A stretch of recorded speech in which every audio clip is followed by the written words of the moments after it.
الحمد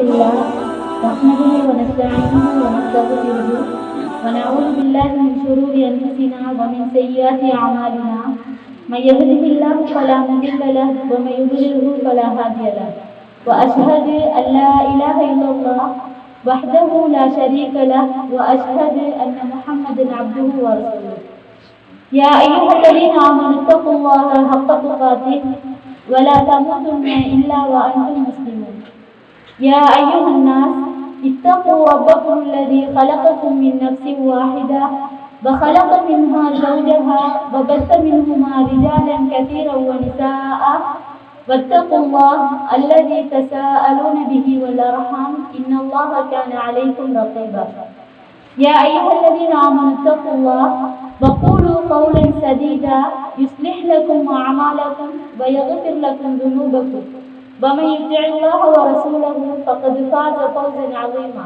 أما بعد فإن أصدق الحديث كتاب الله وخير الهدي هدي محمد صلى الله عليه وسلم وشر الأمور محدثاتها وكل محدثة بدعة وكل بدعة ضلالة وكل ضلالة في النار. சர்வ புகழும் புகழ்ச்சியும் எல்லாம் வல்ல அல்லாஹ்வுக்கே உரித்தாகட்டும். சாந்தியும் சமாதானமும் எம் பெருமானார் ஸல்லல்லாஹு அலைஹி வஸல்லம் அவர்கள் மீதும் அவர்களை அடியொற்றி வாழ்ந்த சஹாபாக்கள், தாபிஈன்கள், தபவு தாபிஈன்கள், நல்லோர்கள் எல்லோர் மீதும் என்றென்றும் எப்பொழுதும் உண்டாவதாக. ரமலான் மாதத்திலே அல்லாஹ்வுடைய மார்க்கத்தை கேட்பதற்காக, அல்லாஹ்வுடைய மார்க்கத்தை படிப்பதற்காக வேண்டி இந்த சபையிலே நானும் நீங்களும் ஒன்று சேர்ந்திருக்கின்றோம். ரசூலுல்லாஹி ஸல்லல்லாஹு அலைஹி வஸல்லம் அவர்கள் கூறினார்கள், மன் சலக தரீகன் யல்தமிசு ஃபீஹி இல்மா. யார் ஒருத்தர் மார்க்கத்தை படிப்பதற்காக வேண்டி ஒரு பாதையிலே செல்கின்றார்களோ, ஸஹலல்லாஹு பிஹி தரீகன் இலல் ஜன்னah, அந்த பாதையின் மூலம் அல்லாஹ் தஆலா அவருக்கு சொர்க்கத்தினுடைய பாதையை இலகுபடுத்தி கொடுப்பான். அப்படி என்று ரசூலுல்லாஹி ஸல்லல்லாஹு அலைஹி வஸல்லம் அவர்கள் கூறினார்கள். அந்த அடிப்படையிலே மார்க்கத்தை கேட்க வேண்டும், படிக்க வேண்டும் என்பதற்காக இங்கு வந்திருந்த எங்களுக்கு இந்த பாதையின் மூலம் அல்லாஹ் தஆலா சொர்க்கத்திற்கான பாதையை இலகுபடுத்தி வைக்க வேண்டும் என்று முதற்கண் பிரார்த்தித்தவளாக என்னுடைய உரைக்குள் நுழைகின்றேன். எங்களுக்கு முன்னர் எவ்வளவோ சமுதாயங்கள் அல்லாஹ் தஆலாவினால் அனுப்பப்பட்டு ஒவ்வொரு சமுதாயத்தினருக்கும் நேர்வழி காட்டுவதற்காக வேண்டி ஒவ்வொரு தூதரை அல்லாஹ் தஆலா அனுப்பி அந்த தூதருக்கு நேர்வழி, அவருடைய சமுதாயத்தை நேர்வழிப்படுத்துவதற்கு ஒரு வழிகாட்டியாக ஒவ்வொருத்தருக்கும் ஒவ்வொரு வேதத்தை கொடுத்திருந்தார். அந்த அடிப்படையிலே இறுதி சமுதாயமாக எங்களுடைய இந்த சமுதாயத்தை தேர்ந்தெடுத்து எங்களுக்கு நபி ஸல்லல்லாஹு அலைஹி வஸல்லம் அவர்களை தூதராக தேர்ந்தெடுத்து எங்களுக்கு வழிகாட்டியாக குர்ஆன் என்ற ஒரு வேதத்தை அல்லாஹ் தஆலா தந்திருக்கின்றார். இந்த நபி ஸல்லல்லாஹு அலைஹி வஸல்லம் அவர்களுடைய சமுதாயமான இந்த இறுதி சமுதாயத்தை அல்லாஹ் தஆலா இதற்கு முன்னர் அனுப்பப்பட்ட அனைத்து சமூகங்களையும் விட மிகவும் ஒரு உயர்ந்த ஒரு சமூகமாக, அந்தஸ்தால் மிகவும் சிறந்த ஒரு சமூகமாக அல்லாஹ் தஆலா எங்களை சிறப்புப்படுத்தி காட்டுறதை நம்ம பார்க்கலாம். முதலாவதாக மறுமையிலே அந்தஸ்தால் மிகப்பெரிய ஒரு சமுதாயமாக அல்லாஹ் தஆலா எம் பெருமானார் ஸல்லல்லாஹு அலைஹி வஸல்லம் அவர்களுடைய சமுதாயமான இந்த சமுதாயத்தை தான் அல்லாஹ் தஆலா சிறப்புப்படுத்தி இருக்கிறத பார்க்கலாம். நபி ஸல்லல்லாஹு அலைஹி வஸல்லம் அவர்கள் கூறினாங்க, நஹ்னுல் ஆகிரூன், நாங்கள் தான் இந்த உலகத்திற்கு வந்த சமுதாயத்திலேயே இறுதியான சமுதாயத்தினர். அஸ்ஸாபிகூன யௌமல் கியாமா பைத அன்னஹும் ஊத்துல் கிதாப மின் கப்லினா. நாங்கள் இந்த உலகத்திலே சமுதாயங்களில் இறுதியானவர்கள், இருந்தாலும் மறுமை நாளிலே நாங்கள் தான் அந்தஸ்தால் முதன்மையானவர்கள். இருந்தாலும் எங்களுக்கு முன்வந்த சமுதாயத்தினர் எங்களுக்கு முன்னதாக வேதம் கொடுக்கப்பட்டவர்களாக இருந்தாலும் நாங்கள் தான் அந்தஸ்தால் மறுமையிலே அவர்களை விட மிகவும் சிறந்தவர்களாகவும் முதன்மையானவர்களாகவும் இருப்போம் அப்படின்னு சொல்லி ரசூலுல்லாஹி ஸல்லல்லாஹு அலைஹி வஸல்லம் அவங்க எங்களுடைய இந்த சமுதாயத்தை மறுமையிலேயே மறுமையில் மிகச் சிறந்த ஒரு சமுதாயமாக உயர்த்தி காட்டியிருந்தாங்க. அதே போன்றுதான் நாளை மறுமையிலே ஒரு நபியினுடைய பிரச்சார பணிக்கு சான்றாக அல்லாஹு தஆலா நபி ஸல்லல்லாஹு அலைஹி வஸல்லம் அவர்களுடைய இந்த உம்மத்தை தான் தேர்ந்தெடுப்பார். நபி நூஹ் அலைஹிஸ்ஸலாத்து வஸ்ஸலாம் அவர்களை பற்றி எங்களுக்கு தெரிந்திருக்கும். 950 வருடங்கள் அவருடைய உம்மத்திற்காக இந்த மார்க்கத்தை எத்தி வைத்து மிகவும் கஷ்டப்பட்டார். அவருடைய அந்த தவா பிரச்சாரத்தில் அவருடைய மனைவி மகன் கூட அவருடைய சில மார்க்கத்தை ஏற்றுக்கொண்டிருக்கவில்லை. அப்படி கஷ்டப்பட்ட ஒரு நபிதான் நபி நூஹ் அலைஹிஸ்ஸலாத்து வஸ்ஸலாம் அவர்கள். மறுமையிலே அல்லாஹ் தஆலா நூஹ் அலைஹிஸ்ஸலாத்து வஸ்ஸலாம் அவர்களை பார்த்து ஹல் பல்லகுத, என்னுடைய மார்க்கத்தை உன்னுடைய சமுதாயத்தினருக்கு நீ எத்தி வைத்தாயா என்று கேட்பான். அதற்கு நூஹ் அலைஹிஸ்ஸலாத்து வஸ்ஸலாம் அவர்கள் நஅம் யா ரப், என்னுடைய இரட்சகனே, ஆம், நான் உன்னுடைய இந்த மார்க்கத்தை என்னுடைய சமுதாயத்தினருக்கு நான் எத்தி வைத்தேன் அப்படின்னு சொல்லி அல்லாஹ்விடத்தில் பதில் அளிப்பார்.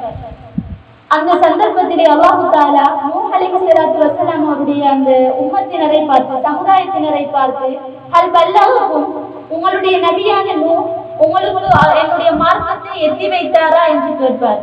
அதற்கு அந்த மக்கள் நூஹ் அலைஹிஸ்ஸலாத்து வஸ்ஸலாம் அவர்களுடைய உம்மத்தினர் அல்லாஹ்விடத்தில் மா ஜாஅனா மின் நதீர், எங்களிடம் எந்த ஒரு அச்சமூட்டி எச்சரிக்கை செய்பவரும் எங்களிடத்தில் வரவில்லை. உன்னுடைய மார்க்கத்தை எத்தி வைப்பதற்காக எந்த நபியும் உன்னுடைய புறத்திலிருந்து எங்களிடத்தில் வரவில்லை என்று நூஹ் அலைஹிஸ்ஸலாத்து வஸ்ஸலாம் அவர்களை பொய்ப்பிப்பார்கள். அந்த சந்தர்ப்பத்தில் அல்லாஹ் தஆலா நூஹ் அலைஹிஸ்ஸலாத்து வஸ்ஸலாம் அவர்களிடத்தில் மை யஷ்ஹது லக், இந்த நாளிலே நீர் உன்னுடைய சமுதாயத்தினருக்கு இந்த மார்க்கத்தை எத்தி வைத்தாய் என்பதற்கு யாரை சான்றாக ஆக்குகின்றீர்கள், யாரை சாட்சியாளர்களாக ஆக்குகின்றீர்கள் என்று கேட்பான். அதற்கு நூஹ் அலைஹிஸ்ஸலாத்து வஸ்ஸலாம் அவர்கள் முஹம்மது வ உம்மத்துஹு, முஹம்மது அவருடைய உம்மத்தின் தான் நான் என்னுடைய சமுதாயத்தினருக்கு அல்லாஹ்வினுடைய மார்க்கத்தை எத்தி வைத்தேன் என்பதற்கு சாட்சியாளர்கள் என்று சொல்லி சொல்லுவார். நூஹ் அலைஹிஸ்ஸலாத்து வஸ்ஸலாம் உண்மையிலேயே ஆதம் அலைஹிஸ்ஸலாத்து வஸ்ஸலாம் அவர்களுக்கு பின்னர் வந்த இரண்டாவது நபி. நபி ஸல்லல்லாஹு அலைஹி வஸல்லம் அவர்கள் நபிமார்களில் இறுதியாக இந்த சமுதாயத்திற்கு அனுப்பப்பட்ட ஒரு நபி.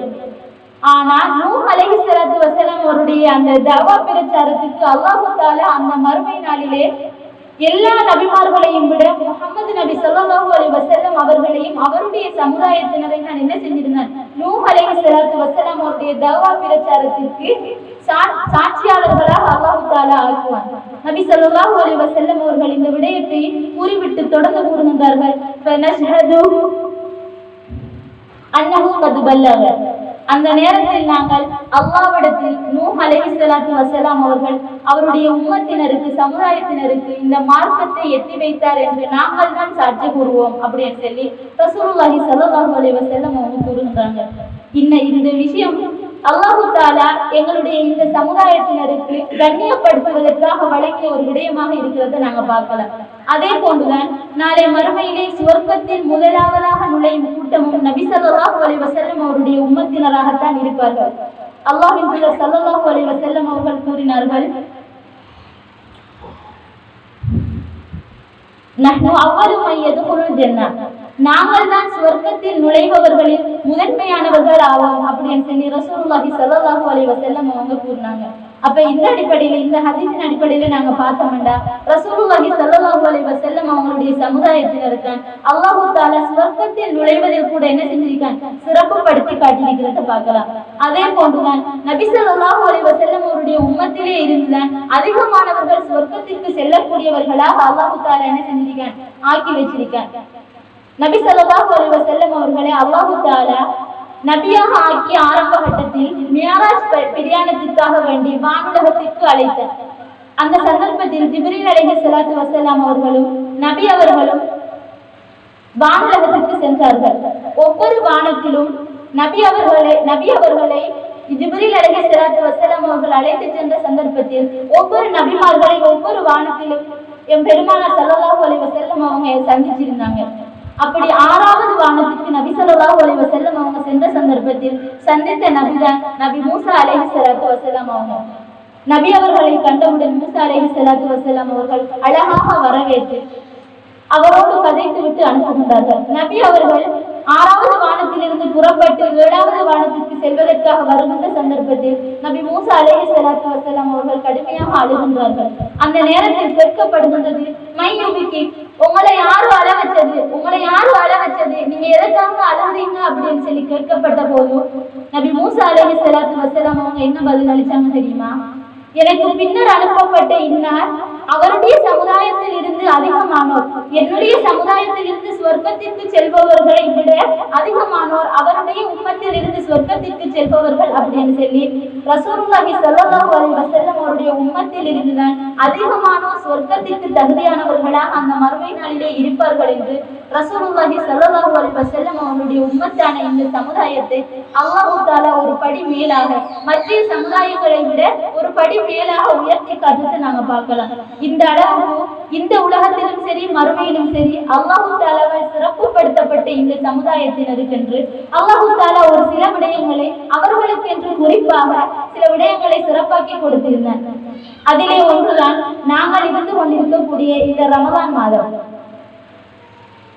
ஒரு வருடத்திலே உள்ள 12 மாதங்களிலும் ரமலான் மாதத்தை அல்லாஹ் தஆலா ஒரு சிறப்பு பொருந்திய மாதமாக எங்களுக்கு காட்டி தந்திருக்கின்றார். காரணம், அந்த மாதத்தில் தான் எங்களுடைய வழிகாட்டியான குர்ஆன் என் பெருமானார் ஸல்லல்லாஹு அலைஹி வஸல்லம் அவர்களின் மீது அருளப் பெற்றிருந்தது. அந்த காரணத்தினால் அல்லாஹ் தஆலா இந்த ஒட்டுமொத்த மாதத்தையும் என்ன செய்தார், எங்களுக்கு ஒரு சிறப்பு பொருந்திய மாதமாக ஆக்கி அந்த மாதத்திற்கு சில இபாதத்துக்களை கடமையாக்கி இந்த மாதத்தை எங்களுக்கு சிறப்பான ஒன்றாக ஆக்கி தந்திருக்கின்றார். அதே போன்றுதான் இந்த மாதத்தில் தான் அல்லாஹ் தஆலா நாங்கள் அனைவரும் ஒவ்வொரு நாளும் இந்த மாதத்திலே நோன்பு பிடிக்க வேண்டும் என்ற ஒரு கடமையை எங்களுக்கு கடமையாக்கி இருந்தார். தொடர்ந்து கூறுகின்றார், அஸ்ஸௌமுலி, நபி ஸல்லல்லாஹு அலைஹி வஸல்லம் அவங்க அல்லாஹ் தஆலா கூறியதாக கூறுகின்றார்கள், அஸ்ஸௌமுலி, நோன்பு என்பது எனக்குரியதாகும். அந்த நோன்புக்கு நான் தான் கூலி வழங்குகின்றேன் அப்படின்னு சொல்லி இந்த நோன்பினுடைய கூலியை ஒட்டுமொத்தமாக அல்லாஹ் தஆலா பொறுப்படுத்ததாக இந்த ரமலான் மாதத்திலே நாங்கள் நோக்குகின்ற நோன்பினுடைய கூலியை அல்லாஹ் தஆலா பொறுப்படுத்ததாக கூறுகின்றனர். அதாவது அல்லாஹ்வினுடைய அடியானான நாங்கள் எங்களுடைய உணவுகளையும் குடிபானத்தையும் விட்டுவிட்டு எங்களுடைய ஆசைகளையும் அல்லாஹ்வுக்காக கட்டுப்படுத்தி பொறுமையாக இருந்த காரணத்தால் அல்லாஹ் தஆலா அதனுடைய கூலியை நான் தான் அவர்களுக்கு வழங்குவேன். என்ன கூலி என்று சொல்லல, அதனுடைய கூலியை நான் தான் வழங்குவேன் என்று சொல்லி அல்லாஹ் தஆலா பொறுப்படுத்தி இந்த ரமலான் மாதத்திலே நாங்கள் நோக்குகின்ற நோன்பை சிறப்புப்படுத்தி இந்த மாதத்தை கண்ணியப்படுத்தி எங்களுக்கு தந்திருக்கிறத பார்க்கலாம். அதே போன்றுதான் ஒரு கிழமைகளிலே 7 நாட்கள் இருக்கும். அந்த 7 நாளிலும் வெள்ளிக்கிழமை நாளை எங்களுக்கு சிறப்பு பொருந்திய ஒரு நாளாக அல்லாஹ் தஆலா ஆக்கி காட்டியிருக்கின்றார்.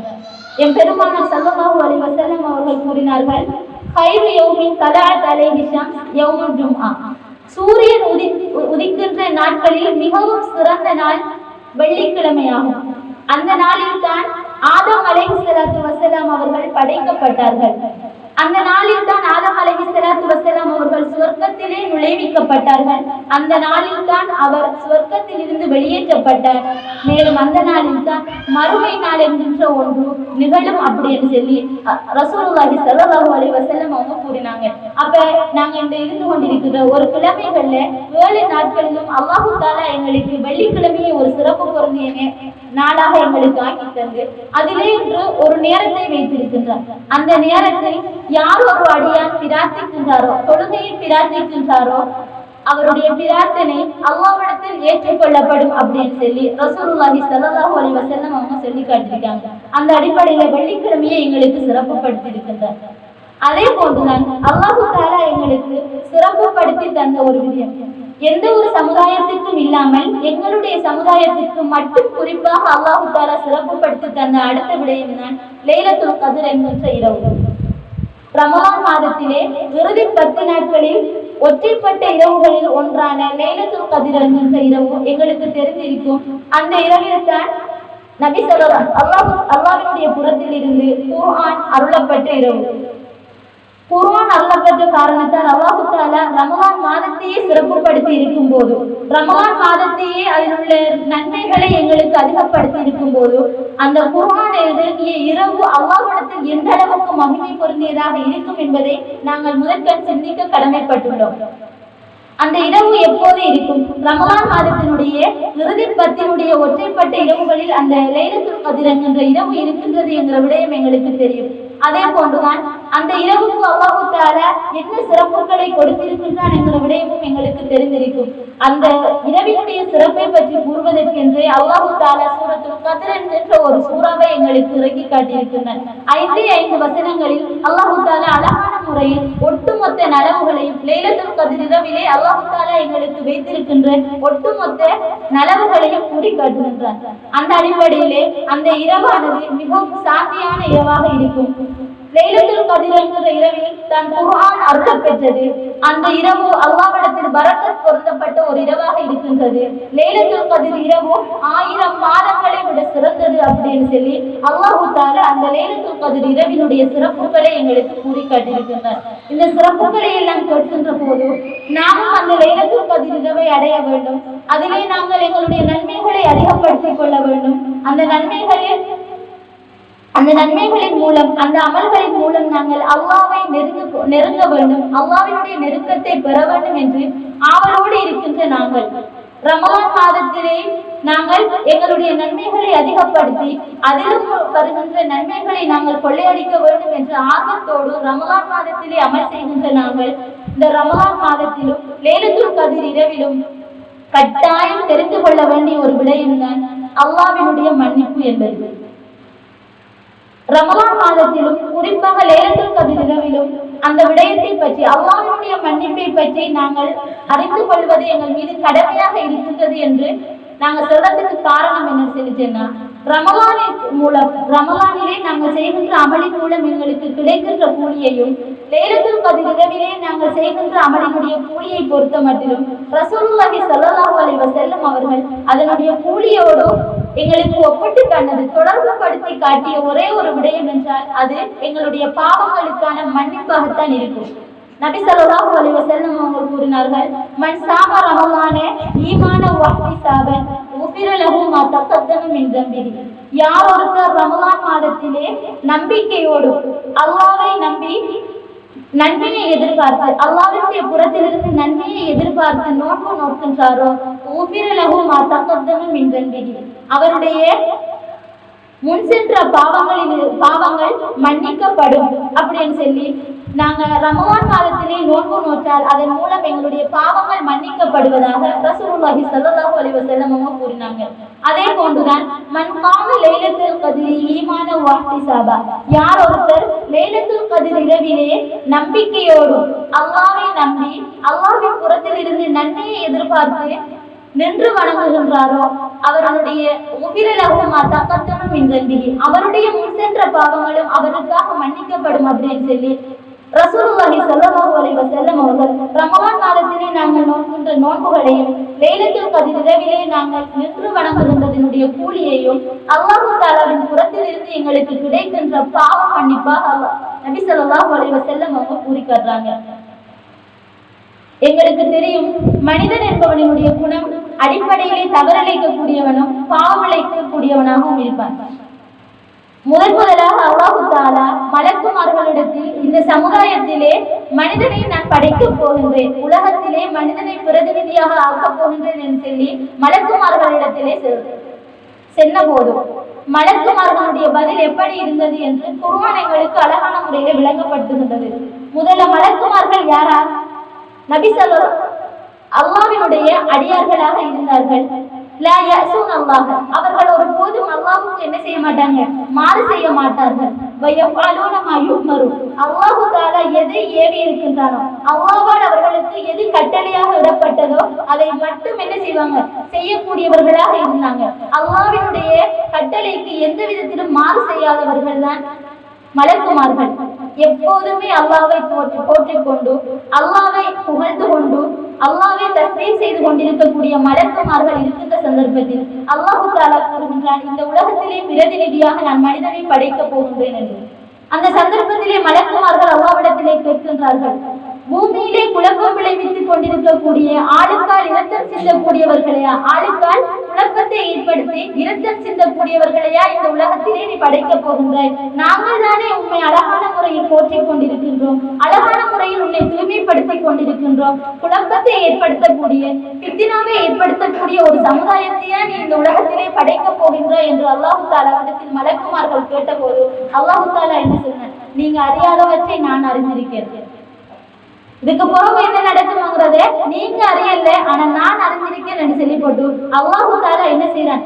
அந்த மனித சமுதாயத்தை இந்த உலகத்திலே படைத்தான். அப்ப அல்லாஹுக்கு ஆரம்பத்திலே தெரியும், மனிதன் என்கிறவன் குழப்பத்தை ஏற்படுத்தக்கூடியவன், தவறிழைக்கக்கூடியவன், பாவம் செய்யக்கூடியவன் என்கிற விடயம் அல்லாஹுக்கு ஏற்கனவே தெரிந்திருக்கும் கூட இந்த உலகத்திலே மனித வர்க்கம் என்கின்ற ஒரு படைப்பை அல்லாஹு தாலா படைக்க மனிதர்களும் அந்த அவர்களுடைய சுபாவத்துக்கு ஏற்ற மாதிரி காலப்போக்காக வந்து இன்றைக்கு வரைக்கும் பாவம் செய்யக்கூடியவர்களாகவும் தவறிழைக்கக்கூடியவர்களாகவும் இருக்கின்றாங்க. எந்த ஒரு மனுஷனும் நான் தவறிழைக்க மாட்டேன், நான் பாவம் செய்ய மாட்டேன் என்று சொல்லி என்ன செய்யலாம்? அந்த அடிப்படை குணத்திலிருந்து விலக முடியாது, நபிமார்களை தவிர. நபிமார்களை மட்டும்தான் அல்லாஹ் தஆலா பாவம் செய்யாதவர்கள், பாவத்திலிருந்து பாதுகாக்கப்பட்டவர்களாக ஆக்கி இருக்கின்றார். மற்ற ஏனைய அனைத்து மனிதர்களும் ஷைத்தானினுடைய தூண்டுதல்களுக்காகவோ அல்லது அவர்களுடைய சூழலினுடைய போக்கிற்காக வேண்டியோ அல்லது அவர்களுடைய மனோ இச்சைக்காக வேண்டியோ காலத்திற்கு காலம் தொடர்ச்சியாக பாவம் செய்யக்கூடியவர்களாகத்தான் இந்த மனித சமுதாயம் இருக்கிறது நாங்க பார்க்கலாம். எந்த அளவுக்கு என்றால் ஒரு சில மனிதர்கள் வந்து பாவம் செய்து செய்து செய்து அவர்களுடைய உள்ளமானது கரண் பிடித்த ஒரு உள்ளமாக மாறுகின்ற அளவுக்கு பாவத்திலே தொடர்ச்சியாக இருக்கக்கூடியவர்களாக இருக்கின்றார்கள். அல்லாஹ் தஆலா தன்னுடைய திருமறையிலே குறிக்காட்டுகின்றான், கல்லா பல் ரான அலா குலூபிஹிம் மா கானூ யக்ஸிபூன். அவர்கள் சம்பாதித்துக் கொண்டிருக்கின்றவற்றின் மூலம் சம்பாதித்துக் கொண்டிருக்கின்ற அந்த விடயங்கள் அவர்களுடைய உள்ளத்திலே துருவாக இருக்கின்றது அப்படின்னு சொல்லி அல்லாஹ் தஆலா குறிக்காட்டுகின்ற அந்த கூட்டத்திலே உள்ளவர்களை போன்று அவர்கள் பாவம் செய்து செய்து செய்து அவர்கள் உள்ளத்திலே அது கரைகளாக படிந்து பாவத்தில் இருந்து மீளாத அளவுக்கு பாவம் செய்யக்கூடியவர்களாகவும் இந்த மனித சமுதாயம் இருக்கின்றார்கள். அதே போன்றுதான் இன்னும் சிலர் பாவம் செய்வார்கள், ஆனால் அவர்கள் செய்கின்ற பாவம் பாவம் என்று தெரியும், அல்லாஹ் தஆலா பொருந்திக் கொள்ள மாட்டான் என்று சொல்லி அவர்களுக்கு தெரியும். இருந்தாலும் சந்தர்ப்பத்திற்காகவோ சூழலுக்காகவோ இல்ல ஷைத்தானினுடைய தூண்டுதல்களுக்காகவோ வேண்டி அந்த பாவங்களுக்கு அடிமையானவர்களாக இருக்கின்றார்கள். ஒரு பாவம் செய்யறதுக்கு வெட்கப்படுவார், இரண்டாவது தரவும் அதே பாவத்தை செய்யறதுக்கு வெட்கப்படுவார், மூணாவது தரவும் அதே பாவத்தை செய்யறதுக்கு வெட்கப்படுவார். காலப்போக்குல 4வது தரம் 5வது தரம் அவருக்கு பாவம் செய்யறதுக்கான சூழல் அமையும் போது அந்த வெட்கம் கொஞ்சம் கொஞ்சமாக அவரிடம் இருந்து மறைந்து அந்த பாவத்திலே தொடர்ச்சியாக ஈடுபடக்கூடியவர்களாக ஒரு சிலர் இருப்பார்கள். இன்னும் சிலர் நாங்க செஞ்சது பாவம், அல்லாஹ் தஆலாவிடத்தில் இந்த பாவத்துக்கு எங்களுக்கு ஏதாவது பரிகாரம் இருக்குமா, எங்களுக்கு அல்லாஹ் தஆலா எவ்வளவு அருட்கொடைகளை தந்திருந்தும் கூட எங்களுக்கு வழிகாட்டுவதற்காக வேண்டிய வேதங்களையும் நபிமார்களை அனுப்பியிருந்தும் கூட நாங்கள் பாவம் செய்கின்றோம், அல்லாஹ் தஆலா எங்களுடைய பாவங்களை மன்னிப்பானா? நாங்க மன்னிப்பு கேட்டு அல்லாஹ் தஆலா மன்னிப்பானா? இல்ல, மன்னிக்க மாட்டான். இவ்வளவோ எங்களுக்கு அற்புடைகளை தந்து நாங்க பாவம் அதுக்கு மேலே செஞ்சிருந்தோம்டா அல்லாஹ் தஆலாவினுடைய கோப பார்வைதான் எங்கள் மீது கூடுமே தவிர குறைய மாட்டாது என்று அல்லாஹ்வினுடைய ரஹ்மத்தின் மீது ஒரு பிழையான எண்ணம் வைத்து அந்த பாவத்திற்காக பரிகாரத்தை தேடாமல் தொடர்ந்து அந்த பாவத்திலே இருக்கக்கூடியவர்களாக இருக்காங்க. இப்படி பாவத்தின் மீது மனிதர்கள் ஒவ்வொரு வகையாக இருந்தாலும் ஆனா பாவத்தை தொடர்ச்சியாக செய்யக்கூடியவர்களாக இருக்காங்க. ஆனா அல்லாஹ் தஆலா பாவம் செய்யக்கூடிய அந்த சமுதாயத்தினரை நேர்வழிப்படுத்துவதற்காக வேண்டி அந்த பாவம் செய்கின்ற அந்த கூட்டத்தை கைவிடாமல் இருப்பதற்காக வேண்டி ஒரு அழகான ஒரு வசனத்தை அவனுடைய திருமறையிலே எங்களுக்கு கூறி காட்டுகின்றார். என்னது? யா இபாதி அல்லதீன அஸ்ரஃபு அலா அன்ஃபுஸிஹிம், தங்களுக்கு தாங்களே பாவம் செய்து கொண்டு தீங்கிழைத்துக் கொண்டிருக்கக்கூடிய என்னுடைய அடியார்களே, நான் உங்களுக்கு வேதத்தை தந்தும் வழிகாட்டியாக தூதரத்தை தந்ததுக்கு பிறகு கூட நீங்க பாவம் செய்ய அந்த பாவத்தின் மூலம் நீங்க எனக்கு அநியாயம் செய்யல, உங்களுக்கு நீங்களே அநியாயம் செஞ்சு கொண்டிருக்கீங்க, உங்களுக்கு அல்லாஹ் தஆலா தர இருந்த நன்மைகளை நீங்களே குறைச்சு கொண்டிருக்கீங்க. இப்படி நீங்க தங்களுக்கு தாங்களே அநியாயம் செய்து கொண்டிருக்கக்கூடிய என்னுடைய அடியார்களே, அல்லாஹ் தஆலா என்ன செஞ்சிருந்தான்? மனுஷனை தவறு செய்யக்கூடியவன் பாவம் செய்யக்கூடியவன் என்று சொல்லி தெரிஞ்சிருந்தும் படைச்சான் இல்லையா? அந்த அல்லாஹ் தஆலா அவனுடைய அடியார்கள் வழிகட்டு பாவத்திலே ஈடுபடுகின்ற சமயத்தில் கூட அவர்களின் மீது கோபப்படாமல் அழகான முறை முறையில் அவர்கள் அரவணைத்து அல்லாஹு தஆலா கூறுகின்றான், தங்களுக்கு தாங்களே அநியாயம் இழைத்துக் கொண்டிருக்கக்கூடிய என்னுடைய அடியார்களே, லா தக்னது மின் ரஹ்மத்தில்லாஹ், அல்லாஹ்வினுடைய இரக்கத்திலிருந்து அல்லாஹ்வினுடைய கருணையிலிருந்து நீங்கள் ஒரு போதும் நிராசை அடைந்து விடாதீர்கள். நாங்க பாவம் செஞ்சிட்டோம், அல்லாஹ் தஆலா இதை மன்னிப்பானா என்று சொல்லி அல்லாஹ்வின் மீது நீங்க என்ன செஞ்சீங்க, தப்பெண்ணம் வச்சு மீண்டும் மீண்டும் அந்த பாவத்தை செய்றீங்க இல்லையா? அப்படி நீங்க அல்லாஹ்வினுடைய ரஹ்மத்திலே என்ன செஞ்சிருந்தா நிராசை அடைந்து விட வேண்டாம். இன்னல்லாஹ யக்ஃபிரு ذுனூப ஜமீஆ, நிச்சயமாக அல்லாஹ் தஆலா அனைத்து பாவங்களையும் மன்னிக்க கூடியவனாக இருக்கின்றான். வஹுவல் கஃபூருர் ரஹீம், மேலும் அல்லாஹ் தஆலா மிகவும் மன்னிக்க கூடியவனாகவும் மிகவும் இரக்கமுடையவனாகவும் இருக்கின்றான் அப்படின்னு சொல்லி அல்லாஹ் தஆலா பாவம் செய்யக்கூடிய அவனுடைய அடியார்களை அவன் பக்கம் அரவணைத்து அல்லாஹ்வினுடைய ரஹ்மத்தில் இருந்து நீங்க என்ன செஞ்சிடலாம், நிராசை அடைந்து பாவத்தை செய்து கொண்டிருக்க வேண்டாம். அந்த பாவத்தை எல்லாம் அல்லாஹ் தஆலா மன்னிக்க கூடியவன் அப்படின்னு சொல்லி அல்லாஹ் தஆலா கூறுறதை நாங்க பார்க்கலாம். ஏன் தெரியுமா அல்லாஹ் தஆலா இவ்வாறு கூறுகின்றான்? உண்மையிலேயே ஒரு கூட்டம் பாவமே செய்யாமல் நன்மையை மட்டும் செய்து கொண்டிருந்தால் அல்லாஹ் தஆலாவுக்கு அந்த கூட்டத்தை பிடிக்காது. ரசூலுல்லாஹி ஸல்லல்லாஹு அலைஹி வஸல்லம் அவர்கள் கூறினார்கள், வல்லதி நஃப்ஸி பியதி, என்னுடைய ஆத்மா எவன் புறத்திலே இருக்கின்றதோ, எவனின் கையிலே இருக்கின்றதோ அவனின் மீது சத்தியமாக, அல்லாஹ்வின் மீது சத்தியமாக, லவ்லம் துதினிபு, நீங்கள் பாவம் செய்யவில்லை என்றால், நீங்கள் இந்த சமுதாயத்திலே பாவம் செய்யாமல் நன்மையை மட்டும் செய்பவர்களாக இருந்தால், லதஹபல்லாஹு பிக்கும், அல்லாஹ் தஆலா என்ன செய்வான், உங்களை அழித்து விடுவான். நீங்க பாவம் செய்யாம இருந்தீங்கன்னு சொல்லிச்சேன்னா அல்லாஹ் தஆலா உங்களை அழிச்சு விடுவான். அதற்கு பின்னர் ஒரு கூட்டத்தை கொண்டு வருவான், அவர்கள் என்ன செய்வார்கள், பாவம் செய்வார்கள், அல்லாஹ்வுடைய கட்டளைகளுக்கு மாறு செய்வார்கள், அல்லாஹ்வுக்கு பிடிக்காத விதத்திலே நடப்பார்கள். பின்னர் என்ன செய்வாங்கன்னு சொல்லிச்சேன்னா பாவம் செஞ்சதன் பின்னர் அல்லாஹ்விடத்தில் மன்னிப்பு கோருவார்கள், அல்லாஹ்விடத்தில் மன்னிப்பு கேட்பார்கள். தாங்கள் செய்த பாவங்கள் பிழை, அதிலிருந்து நாங்கள் திருந்த வேண்டும் என்று உணர்ந்து அல்லாஹ்விடத்தில் வருந்தி கேட்பார்கள். அப்போது அல்லாஹ் தஆலா என்ன செய்வான், அவர்களை மன்னிப்பான் அப்படின்னு சொல்லி ரசூலுல்லாஹி ஸல்லல்லாஹு அலைஹி வஸல்லம் அவங்க கூறிக்கிறாங்க. அதாவது ஒரு கூட்டம் பாவமே செய்யாம இருந்தா அல்லாஹ் தஆலா அவங்களை அழிச்சு போட்டு அதுக்கு பிறகு ஒரு கூட்டத்தை கொண்டு வருவான். அந்த கூட்டம் அல்லாஹ்வுடைய கட்டளைகளுக்கு மாறு செய்து பாவம் செய்யக்கூடியவர்களாக இருப்பாங்க.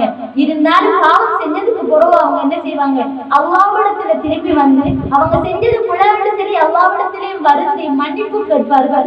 அல்லாஹ்வும் அவர்களை மன்னிப்பான் அப்படின்னு சொல்லி ரசூலுல்லாஹி ஸல்லல்லாஹு அலைஹி வஸல்லம் அவங்க கூறிக்கிறாங்க. அந்த அடிப்படையில் குர்ஆனிலே பல இடங்களிலே அல்லாஹ் தஆலா அவன் பக்கம் பாவங்களில் இருந்து மீட்சி பெறுமாறும், இஸ்திக்ஃபார் செய்யுமாறும், பாவங்களுக்காக வேண்டி மன்னிப்பு கேட்குமாறும் அல்லாஹ் தஆலா பல இடங்களிலே கூறிக்கிறத பார்க்கலாம்.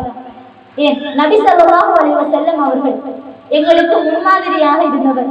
இந்த சமுதாயத்திலே உள்ள இபாதத்துகள் அனைத்து விடயங்களிலும் எங்களுக்கு முன்மாதிரியாக இருந்தவர் எம் பெருமானார் ஸல்லல்லாஹு அலைஹி வஸல்லம் அவர்கள். ஒரு நபி, அல்லாஹ் தஆலா பாவத்திலிருந்து பாதுகாக்கப்பட்டவராக அவரை ஆக்கியிருந்தார். முன்பின் பாவங்கள் மன்னிக்கப்பட்ட ஒரு நபியாக இருந்தார். இருந்தாலும் கூட அவர் கூறுகின்றார், வல்லாஹி இன்னி லஅஸ்தக்ஃபிருல்லாஹ வ அத்தூபு இலைஹி ஃபில் யௌமி அக்ஸர மின் 70 மர்ரா. அல்லாஹ்வின் மீது சத்தியமாக நான் ஒரு நாளைக்கு 70 தடவைக்கு மேலாக அல்லாஹ்விடத்தில் பாவ மன்னிப்பு தேடி அல்லாஹ்விடத்தில் தௌபா செய்து அவன் பால் விழுகின்றேன் அப்படின்னு சொல்லி ரசூலுல்லாஹி ஸல்லல்லாஹு அலைஹி வஸல்லம் அவங்க சொல்றாங்க. அவங்களோட லிஸ்ட்ல பாவம் எதுவுமே இல்லை.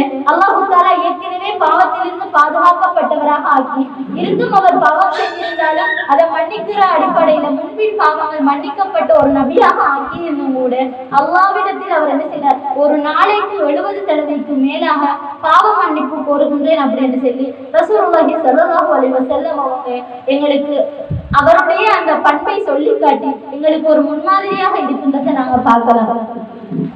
ஏன்னு சொல்லிச்சேன்னா உண்மையிலேயே யார் ஒருத்தர் பாவம் செஞ்சு அந்த பாவம் மட்டும் உணர்ந்து அல்லாஹ்விடத்திலே வருந்துகின்றார்களோ அவர்களை அல்லாஹ் தஆலா விரும்புவதாக அவனுடைய திருமறையிலே கூறி காட்டுகின்றான். இன்னல்லாஹ யுஹிப்புத் தவ்வாபீன், யாரெல்லாம் அல்லாஹ்வின் பக்கம் தான் செய்தது பாவம் என்று வருந்தி திருந்தி அல்லாஹ்வின் திருப்பிக் கொள்கின்றார்களோ, மீண்டு கொள்கின்றார்களோ அவர்களை அல்லாஹு தாலா விரும்புகின்றான் அப்படின்னு சொல்லி அவனை பற்றி அல்லாஹு தாலா அவனுடைய திருமறையை குறிக்கிறத நாங்க பார்க்கலாம். நான் செஞ்ச பாவம் சின்ன பாவம், நான் செஞ்ச பாவம் பெரிய பாவம், நான் செஞ்சது ஒரு பெரும் பாவமாக இருக்கின்ற காரணத்தால் அல்லாஹு தாலா என்ன மன்னிப்பானா என்றெல்லாம் நாங்க யோசிக்க கூடாது. அல்லாஹ்வினுடைய ரஹ்மத் அவனுடைய கோபத்தை விட மிகவும் மிஞ்சியது.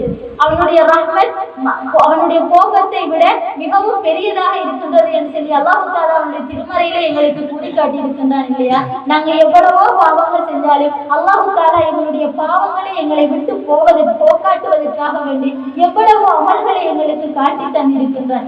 எவ்வளவு நேரங்களில் இந்த நேரங்களிலே நீங்கள் அல்லாஹ்விடத்தில் பாவ மன்னிப்பு தேடிக்கொள்ளுங்கள், அந்த சந்தர்ப்பத்தில் நான் மன்னிப்பேன் அப்படின்னு சொல்லி அல்லாஹு தாலா எங்களுக்கு கூறி காட்டியிருக்கிறான். ரசூலுல்லாஹி ஸல்லல்லாஹு அலைஹி வஸல்லம் அவங்க கூறினாங்க, அல்லாஹு தாலா காலை நேரத்திலே அவனுடைய கைகளை நீட்டிக் கொண்டிருக்கின்றான். மாலை வேளைகளிலே பாவம் செய்தவர்களை மன்னிப்பதற்காக வேண்டி மாலை நேரங்களிலே அவனுடைய கைகளை நீட்டிக் கொண்டிருக்கின்றான். காலை பொழுதிலே பாவம் செய்தவர்களை மன்னிப்பதற்காக வேண்டி அப்படின்னு சொல்லி ரசூலுல்லாஹி ஸல்லல்லாஹு அலைஹி வஸல்லம் அவர்கள் அல்லாஹ் எந்த நேரத்திலும் உங்களுடைய பாவங்களை மன்னிப்பதற்காக காத்திருக்கின்றான்ங்கிற விடயத்தை எங்களுக்கு தெளிவுபடுத்தினாங்க. நாங்க செய்யறது சின்ன பாவம், அல்லாஹ்விடத்துல இந்த பாவத்துக்காக நாங்க என்ன செய்யல, தௌபா செய்ய தேவையில்லைன்னு சொல்லி நாங்க நினைச்சிடப்படா. நாங்க செய்யற பாவம் பெரிய பாவம், அல்லாஹு தாலா இதை மன்னிக்க மாட்டான்னு சொல்லி அல்லாஹ்வுடைய ரஹ்மத்துல நாங்க நிராசை அடைஞ்சிடப்படா. ரசூலுல்லாஹி ஸல்லல்லாஹு அலைஹி வஸல்லம் அவருடைய வாழ்க்கையை எடுத்தாலும் சரி, அவரோடு இருந்த சஹாபாக்களுடைய வாழ்க்கையை எடுத்து பார்த்தாலும் சரி, அதற்கு முன்னிருந்த சமுதாயத்தினருடைய கதைகளை எடுத்து பார்த்தாலும் கூட அல்லாஹ்வினுடைய அந்த இரக்கத்தன்மையும் அல்லாஹ்வினுடைய மன்னிக்கும் தன்மையும் எந்த அளவுக்கு இருந்தது என்பது எங்களால் உணரக்கூடியதாக இருக்கும். நபி ஸல்லல்லாஹு அலைஹி வஸல்லம் அவங்க கூறி காட்டினாங்க இல்லையா, அவருடைய சமுதாயத்திற்கு முன்வாழ்ந்த ஒரு மனிதர் 99 கொலைகளை செய்திருந்தார். 99 கொலை. ஒரு உயிரை அல்லாஹ் அனுமதி இல்லாம தேவையில்லாம நாங்க கொலை செய்யறது பெரும்பாலும் சொல்லி எங்களுக்கு தெரியும். அந்த மனுஷன் ஒரு கொலை இல்ல, 2 கொலை இல்ல, 9 கொலை இல்ல, 99 கொலை செஞ்சிருந்தார். இப்ப அவருக்கு என்ன செய்யுது, மனசு உறுத்துது. எப்படியாவது நாம செஞ்சது பாவம், அந்த பாவத்தை நம்மளை விட்டு போக்காட்டணும் சொல்லி யோசிக்க ஒரு பாதிரி கிட்ட வர, நான் 99 கொலை செஞ்சிருக்கேன், எனக்கு ஏதாவது பரிகாரம் இருக்கின்றதா, நான் என்ன செய்யலாம், எனக்கு பாவ மன்னிப்பு இருக்கின்றதா என்று கேட்கின்றார்.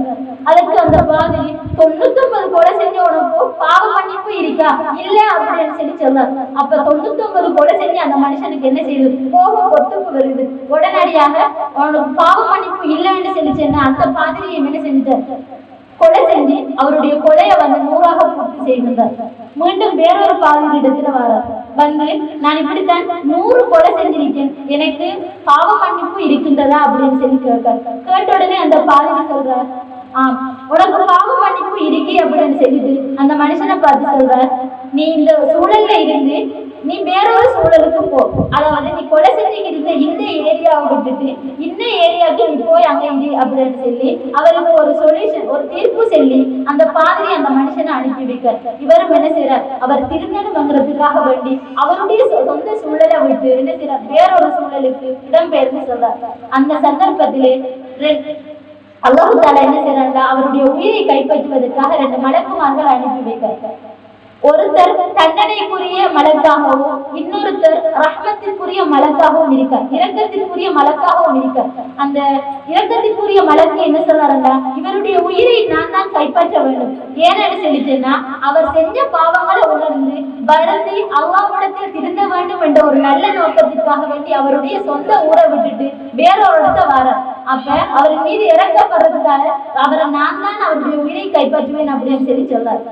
ஆனா மத்த மலக்கு, தண்டனைக்குரிய மலக்கு சொல்றார், இல்ல இல்ல இவர் 100 கொலை செஞ்சிருக்கார், அப்ப அவருடைய உயிரை நான் தான் கைப்பற்றணும் அப்படின்னு சொல்லி அந்த மனுஷன் அந்த மலக்கு சொல்றார். 2 பேருக்கும் இடையில ஒரு வாக்குவாதம் போய்க்கிருக்கு. அப்ப இவங்களுக்கு மத்தியில ஒரு தீர்ப்பு சொல்றதுக்காக இன்னொரு மலக்க அல்லாஹ் தஆலா என்ன செய்யறான், அனுப்பி வைக்கிறார். அந்த மலக்கு வந்து என்ன செய்யறாருன்னா ஒரு தீர்ப்பு சொல்றாரு.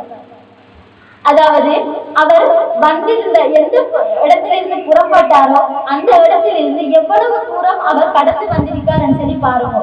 அவர் வந்த ஊர்ல இருந்து இப்ப இருக்கிற இடத்துக்குரிய தூரம் வந்து கொஞ்சமாக இருந்துச்சுன்னு சொல்லிச்சுன்னா அவரை பாவம் செய்யற சூழலுக்கு அவர் நெருக்கமானவராக இருந்துச்சுன்னா அந்த அதாபுக்குரிய தண்டனைக்குரிய அந்த மலக்கு அவருடைய உயிரை கைப்பற்றணும்.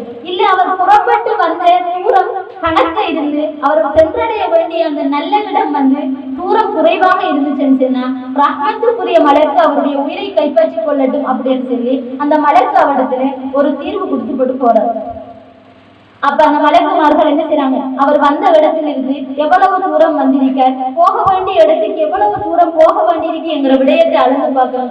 அந்த நேரம் அல்லாஹ் தஆலா பூமிக்கு கட்டளையிட்டு அவர் போக வேண்டிய தூரத்தை சொற்ப தூரமாக ஆக்கி காட்டுகின்றான். அந்த சந்தர்ப்பத்திலே அந்த மனிதனுடைய உயிரை நல்ல மலக்கு கைப்பற்றிக் கொள்கின்றார். அதாவது ரஹ்மத்திற்குரிய மலக்கு கைப்பற்றிக் கொள்கின்றார். அப்ப இதுல இருந்து எங்களுக்கு என்ன வழங்குது, ஒரு பெரும்பாவம் என்னது, 7 பெரும்பாவங்கள்ல ஒன்று ஒரு உயிரை நாங்க அநியாயமாக கொலை செய்யறது. அப்படி 99 கொலை செஞ்சு 100ஆக பூர்த்தி செஞ்ச ஒரு மனுஷன் 100 உயிர்களை வேண்டுமென்று கொலை செஞ்சிருக்க, உரிமை இல்லாம கொலை செஞ்சிருந்தும் கூட அல்லாஹ் தஆலா என்ன செஞ்சிருந்தார், அவர் உண்மையிலேயே நான் திருந்தணும் அப்படின்னு நினைச்சு வருந்தி அல்லாஹ்விடத்திலே கேட்டு அந்த தௌபாவுக்கு அல்லாஹ் தஆலா என்ன செஞ்சிருந்தார், பதில் அளிச்சிருந்தார். அவருடைய தௌபாவை ஏற்றுக்கொண்டிருந்தார். அதன் காரணமாக தான் என்ன செஞ்சிருந்தான், அல்லாஹ் தஆலா ரஹ்மத்தினுடைய மலக்கின் மூலம் அவருடைய உயிரை கைப்பற்றி இருந்தார். இதிலிருந்து எங்களுக்கு என்ன விளக்குகிறது, அல்லாஹ் தஆலா எவ்வளவு பெரிய பாவமாக இருந்தாலும் நாங்கள் தௌபா செய்யும் போது அல்லாஹ்விடத்தில் பாவ மன்னிப்பு கேட்கும் போது எங்களுடைய பாவங்களை மன்னிப்பதற்கு அல்லாஹ் தஆலா போதுமானவர். அதே போன்றுதான் நபி ஸல்லல்லாஹு அலைஹி வஸல்லம் அவருடைய காலத்திலே ஒரு பெண் ஜினா செய்திருந்தார். விபச்சாரம் செஞ்சுவிட்டு ரசூலுல்லாஹி ஸல்லல்லாஹு அலைஹி வஸல்லம் அவங்களிடத்துல வராங்க. யா ரசூலல்லாஹ், நான் விபச்சாரம் செய்து விட்டேன், எனக்கான தண்டனையை எனக்கு நிறைவேற்றுங்கள், அத்தனைக்கு தாங்க அப்படின்னு சொல்லி கேட்காங்க. அவ ஜினா செஞ்சதன் காரணமாக அவ கர்ப்பமுற்று ஒரு கர்ப்பிணியாக இருந்தார். நபி ஸல்லல்லாஹு அலைஹி வஸல்லம் அவர்கள் அவருடைய வழிகாரரை கூப்பிட்டு அவருடைய பொறுப்புதாரியை கூப்பிட்டு இவங்க நீங்க நல்ல முறையில பார்த்து கொள்ளுங்க, பார்த்திருந்து அவ பிள்ளையை பெற்றெடுத்ததுக்கு பிறகு என்னிடத்துல கூட்டிக்கு வாங்க, ஹஜ் கொடுப்போம்னு சொல்லி சொன்னாங்க. அதுக்கு பிறகு அந்த பெண் அவருடைய பிள்ளையை பெற்றெடுத்ததன் பின்னர் வருகின்றார். ரசூலுல்லாஹி ஸல்லல்லாஹு அலைஹி வஸல்லம் அவர்கள் அந்த குழந்தை நன்றாக சாப்பிட்டு தாய் இல்லாம வளருங்கிற ஒரு கட்டம் வரப்போல அவங்க கூட்டிட்டு வாங்க, ஹஜ் கொடுப்போம்னு சொல்லி சொல்றாங்க. அந்த பெண் என்ன செய்யறா, திரும்பி போய் பிள்ளை தனியா சாப்பிட்டு தனியா வளரக்கூடிய ஒரு பருவம் வரப்போல கையில ஒரு துண்டு ரொட்டியை கொடுத்து கூட்டிட்டு வரா. இந்த பிள்ளை தனியா சாப்பிடக்கூடிய பருவத்துல இருக்கீங்கிறத காத்துறதுக்காக வேண்டி நபி ஸல்லல்லாஹு அலைஹி வஸல்லம் அவரிடத்துல வந்த சந்தர்ப்பத்தில் நபி அவர்கள் என்ன செய்யறாங்க, அவருக்கு கல்லறிந்து அவருடைய ஹத்தை நிறைவேற்றுமாறு கட்டளையிடுகின்றார்கள். சஹாபாக்களும் கல்லறிந்து அவருக்கு ஹத்தை நிறைவேற்றுகின்றார்கள். இப்ப அவருக்கு அவருடைய ஜனாசாவுக்கு வந்து தொழுகை நடத்த வேண்டிய நேரத்தில் இருந்து கொண்டிருக்கிற சந்தர்ப்பத்தில் நபி ஸல்லல்லாஹு அலைஹி வஸல்லம் அவர்கள் அந்த பெண்ணுக்காக வேண்டி தொழுகை நடத்துவதற்கு முன்னாகின்றார்கள். உமர் ரலியல்லாஹு அன்ஹு அவர்கள் ரசூலுல்லாஹி ஸல்லல்லாஹு அலைஹி வஸல்லம் அவர்களை பார்த்து, துஸல்லி அலைஹா யா நபியல்லாஹ் வகத் ஜனத், அல்லாஹ்வுடைய நபியே, நீங்க அவருக்கு தொழுகை நடத்த போகின்றீர்களா, அவளோ ஜினா செய்தவளாக இருக்கின்றாள் அப்படின்னு சொல்லி உமர் ரலியல்லாஹு அன்ஹு அவர்கள் என்ன செய்றாங்க, அந்த பெண்ணை கொஞ்சம் மட்டம் தட்டி, ஜினா செஞ்சவருக்கு நீங்க தொழுகை நடத்த போறீங்களா அல்லாஹ்வுடைய தூதரே அப்படின்னு சொல்லி அல்லாஹ்வின் தூதர் ஸல்லல்லாஹு அலைஹி வஸல்லம் அவர்களை பார்த்து உமர் ரலியல்லாஹு அன்ஹு அவர்கள் கேட்கின்றார்கள். அதற்கு ரசூலுல்லாஹி ஸல்லல்லாஹு அலைஹி வஸல்லம் அவங்க கூறுகின்றாங்க, லக்கத் தாபத் தௌபத்தன், அவ என்ன செஞ்சிட்டா, தௌபா செய்து விட்டா. அல்லாஹ்விடத்தில் அவ செஞ்சது பாவம் என்று சொல்லி விளங்கி மனம் வருந்தி அல்லாஹ்வின் பக்கம் அவ என்ன செஞ்சிட்டா, திரும்பிட்டா. அவ தௌபா செஞ்சிட்டா. முஸிமத் பைன 70 மின் அஹ்லில் மதீனா, அவ செஞ்ச தௌபா இருக்கு இல்லையா, அவ அல்லாஹ்வின் பால் மீண்டு கொண்ட அந்த தௌபா இருக்கு இல்லையா, அத இந்த மதீனா வாசிகள் இருந்து 70 பேருக்கு பங்கிட்டு பிரித்தாலும் அவளுடைய தௌபா என்ன செஞ்சிடும், இன்னும் பிரம்மாண்டமானதாக இருக்கும். அதாவது இன்னும் பிந்தி இருக்கும். மதீனாவாசிகள்ல 70 பேருக்கு அவட தௌபாவை பிரிச்சு கொஞ்சம் கொஞ்சமா கொடுத்திருந்தாலும் அவட தௌபாவில இன்னும் கொஞ்சம் மிச்சமாக இருக்கும். அந்த அளவுக்கு அவ என்ன செஞ்சிட்டா, அல்லாஹ்விடத்தில் அவட பாவத்திற்காக வேண்டி உருகி மனம் மருந்து திருந்தி இந்த பாவத்தின் பக்கம் திரும்ப மீள மாட்டேன்னுங்கிறதுக்காக வேண்டி அந்த கல்லறை தண்டனையை என்ன செஞ்சிட்டா, வாங்கி அல்லாஹ்விடத்திலே தௌபா செய்து விட்டா அப்படின்னு சொல்லி என் பெருமானார் ஸல்லல்லாஹு அலைஹி வஸல்லம் அவர்கள் எங்களுக்கு கூறி காட்டுறாங்க. அது விபச்சாரமாக இருந்தாலும் சரி, கொலையாக இருந்தாலும் சரி, பெரும்பாவம் நாங்க செஞ்சாலும் கூட அல்லாஹ்விடத்தில் அதுக்கு என்ன இருக்கு, மன்னிப்பு இருக்கின்றது. அல்லாஹ் தாலா சொல்றாங்க இல்லையா, இன்னல்லாஹ யக்ஃபிரு துனூப ஜமீஆ, நிச்சயமாக அல்லாஹ் தாலா அனைத்து பாவங்களையும் மன்னிக்க கூடியவனாக இருக்கின்றான் என்று சொல்லி, அதாவது அல்லாஹ் தாலா விபச்சாரமாக இருந்தாலும் சரி, கொலையாக இருந்தாலும் சரி, பெரிய பாவங்களையும் மன்னிப்பதற்காக காத்திருக்கின்றான் என்ற விடயத்தை நாங்கள் விளங்கிக் கொள்ளணும். அதே போன்றுதான் நாங்க தௌபா என்று சொல்லி பாவ மன்னிப்பு அல்லாஹ்விடத்திலே நாங்க முயற்சி பெற வேண்டும் என்று சொல்ல போல நாங்க கூடுதலாக பயன்படுத்துற ஒரு வேர்ட் தௌபா என்கிற விஷயம். அதாவது நாங்க செய்யற பாவங்களுக்காக வேண்டி அந்த பாவங்களை நாங்க இனி செய்யக்கூடாது, அல்லாஹ்வுடைய கட்டளைகளுக்கு நாங்க மாறு செய்யக்கூடாது. நாங்க செஞ்ச பாவம் ஒரு பாவம்ங்கிறத விளங்கி ஒரு மனுஷன் அந்த பக்கத்தில் இருந்து அல்லாஹ்வின் பக்கம் திரும்புவதைத்தான் தௌபா என்று சொல்லி நாங்க சொல்லுவோம். திரும்புதல், மீட்சி பெறுதல் என்கிறதுக்கு தான் தௌபான்னு சொல்லி சொல்லுவோம். உண்மையிலேயே இந்த தௌபாங்கிறது மிக லேசான ஒரு விஷயம் இல்லை. நாங்க அஸ்தக்ஃபிருல்லாஹ் அப்படின்னு சொல்லி அல்லாஹ்விடத்துல இஸ்திக்ஃபார் செய்யறத போல உண்மையிலேயே தௌபாங்கிறது லேசான விஷயம் இல்லை. அந்த தௌபாங்கிறது ஏற்றுக்கொள்ளப்பட வேண்டுமாக இருக்கணும்னு சொல்லி சொன்னா 3 நிபந்தனைகள் இருக்கின்றது. நாங்க ஒரு பாவம் செய்கின்றோம், அல்லாஹ்வுடைய இபாதத்திலே நாங்கள் ஒரு குறை செய்கின்றோம், அல்லாஹ் எங்களுக்கு கட்டாய கடமையாக்கி ஒரு விடயத்திலே நாங்கள் ஒரு குறை வைத்திருக்கின்றோம். இப்ப அது எங்களின் மீது பாவமாக இருக்கின்றது. அந்த பாவத்தை எங்களிருந்து களைய வேண்டும் என்பதற்காக நாங்கள் அல்லாஹ்விடத்திலே தௌபா செய்வதாக இருந்தால் 3 நிபந்தனைகள் பூர்த்தியாகணும். அந்த 3 நிபந்தனைகளும் பூர்த்தியானதான் எங்களோட தௌபா அல்லாஹ்விடத்திலே ஏற்றுக்கொள்ளப்படும். அதாவது முதலாவது, நான் செய்யற பாவத்தில இருந்து நான் விலகி இருக்கணும். அந்த பாவம் செய்தவர் அவர் செய்யற பாவத்திலிருந்து விலகி இருக்கணும். உதாரணமாக தொழுகையை விடக்கூடியவராக இருந்தார், அவர் அல்லாஹ்விடத்திலே தௌபா செய்யணும்னு சொல்லி நான் முதல்ல என்ன செய்யணும், தொழுகையை நிலைநாட்டணும். அந்த தொழுகையை விட்டு இருந்து அந்த பாவத்திலிருந்து அவர் என்ன செய்யணும், நீங்கி இருக்கணும். அது முதலாவது கண்டிஷன், முதலாவது நிபந்தனை. 2வது, அவர் செய்த பாவத்திற்காக வேண்டி உண்மையிலேயே அவர் வருந்திருக்கணும். நான் தொழுகையை விட்டுட்டேன், அல்லாஹ்வுடைய கடமையில ஒரு குறைய வச்சுட்டேன், அல்லாஹ் என்ன செய்வான், என்னை தண்டிப்பான் என்கிற உண்மையான ஒரு வருந்துதல் அவருடைய உள்ளத்தில் இருந்து வந்தால் தான் அவருடைய தௌபா அல்லாஹ்விடத்தில் ஏற்றுக்கொள்ளப்படக்கூடிய ஒன்றாக இருக்கும். 3வது, இந்த பாவத்தின் பக்கம் நான் இதுக்கு பிறகு ஒரு போதும் என்ன செய்ய மாட்டேன், திரும்பி போக மாட்டேன் என்கிற ஒரு உறுதிப்பாடு அவருடைய உள்ளத்திலே இருக்க வேண்டும். இது தௌபாவினுடைய 3வது நிபந்தனையாக இருக்கிறத பார்க்கலாம். இந்த 3 நிபந்தனைகளும் பூர்த்தியாகிற பட்சத்தில் தான் ஒரு மனுஷனுடைய தௌபா ஏற்றுக்கொள்ளப்படும் அப்படின்னு சொல்லி அறிஞர்கள் கூறுவதை நாம பார்க்கலாம். இது நாங்க செய்கின்ற பாவம் அல்லாஹ்வோடு தொடர்புபட்ட ஒரு பாவமாக இருந்தால், அதே இது நாங்க செய்யற ஒரு பாவம் இன்னொரு மனிதனோடு தொடர்புபட்டதாக இருந்தால், அதற்கு மேலதிகமாக இந்த 3 நிபந்தனைகளோடு சேர்த்து 4வதாக இன்னொரு நிபந்தனையும் இருக்கின்றது. அதாவது நாங்க செய்யற பாவம் ஒரு மனுஷனுக்கு நாங்க அநியாயம் செஞ்சுட்டோம், அவனுக்குரிய ஒரு நிலத்துல நாங்க ஒரு துண்டை எங்களுடைய நிலமாக அநியாயமான முறையில நாங்க சுரண்டி எடுத்துட்டோம். இல்லாட்டி எந்த ஒரு கலங்கமும் இல்லாத ஒரு மனுஷனுக்கு மீது நாங்க வேண்டும் என்று ஒரு அபாண்டத்தை சுமத்திட்டோம்னு சொல்லி ஒரு மனுஷத்த விஷயத்துல நாங்க தப்பு செஞ்சிட்டோம்னு சொல்லி சொன்னா, அப்ப நாங்க தௌபா செய்யணும்டா 4வதாக ஒரு நிபந்தனை இருக்கு. அதாவது அந்த மனுஷனுக்கிட்ட போய் நாங்க மன்னிப்பு கேட்கணும். அந்த மனுஷன் எங்களை மன்னிச்சாதான் அல்லாஹ் என்ன செய்வான், எங்களுடைய தௌபாவை ஏற்றுக்கொள்ளக்கூடியவனாக இருப்பார். ஒரு மனுஷன்ட்ட நாங்க கொலை செஞ்சிட்டோம், அவனுடைய விஷயத்துல நாங்க என்ன செஞ்சிட்டோம், கொலை செஞ்சிட்டோம்னு செஞ்சுச்சேன்னா முதல்ல அந்த மனுஷன்கிட்ட போய் நான் உங்களோட விஷயத்துல இப்படி கொலை செஞ்சுட்டேன், நீங்க என்ன மன்னிக்கீங்களா அது கேட்கணும். அவர் மன்னிச்சுட்டு நான் சொல்லி சொன்னால்தான் அடுத்த கட்டமாக அல்லாஹ் தஆலா என்ன செய்வான், அவருடைய பாவத்தை மன்னிப்பதா இல்லையா என்பதை யோசிப்பார். முதல்ல அந்த மனுஷனோடு இருக்கிற தொடர்பை நாங்க என்ன செய்யணும், பேணணும்.